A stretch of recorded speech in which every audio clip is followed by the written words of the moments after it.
প্রজাদের মনোরঞ্জনের জন্য 500 বছর আগে জমিদার গঙ্গানন্দ বন্দ্যোপাধ্যায় শিবরামবাটির বসত ভিটেই দুর্গাপুজো শুরু করেছিলেন। বর্তমানে শিবরামবাটি জনপদের নাম হয়েছে সিঙ্গি।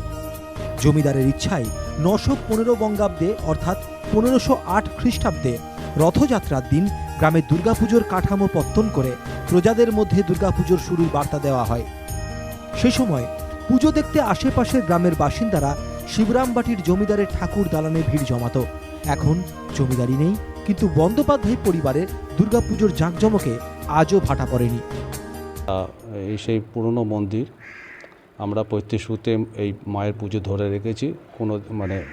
কোনো 500 এই 12 বছর ধরে হয়ে আসছে পুজো। আমরা কোনোদিন শুনিনি কোনোদিন পুজো বন্ধ হয়ে আছে বা কিছু। তো মাঝখানে খুব একটুখানি ভগ্নদশা হয়ে গিয়েছিল, একটু ইমপ্রুভমেন্ট করা হয়েছে। শিষ্য ভক্ত মণ্ডলী, গ্রামীণ মানুষ সবাই পুজোতে আসেন।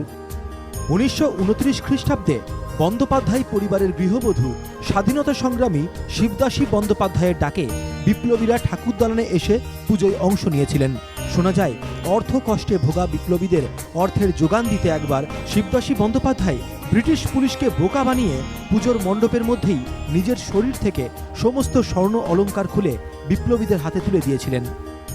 4 দিন ধরে ভোগ হয়, কুমারী পুজো হয় এখানে, সন্ধি পুজো, তাও 3 দিন ছাগ বলি হয়, আর দশমীর দিন নবমীর যে ভোগটা রান্না হয় ওটা তুলে রেখে আমাদের দশমীর ভোগ হয়।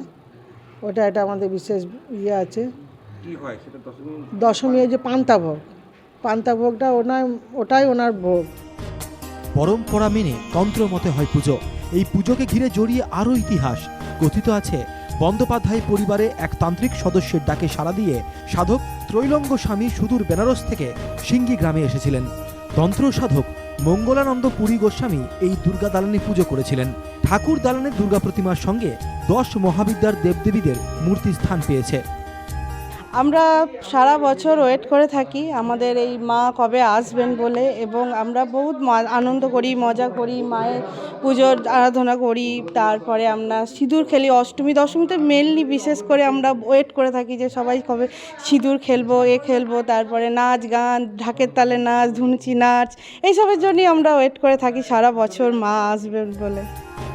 সাত পুতুলের দেবী দুর্গার পুজোর বিশেষত্ব হল কুমারী পুজো সহ মহিলাদের অষ্টমী ও দশমী তিথিতে সিঁদুর খেলা। জমিদার বাড়ির দুর্গাপুজোয় গ্রামবাসীরাও সিঁদুর খেলায় মেতে ওঠেন। এটাই এখানে দস্তুর।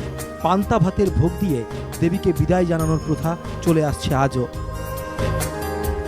এভাবেই 512 বছর ধরে হয়ে আসছে সিঙ্গির বন্দ্যোপাধ্যায় পরিবারের দুর্গাপুজো।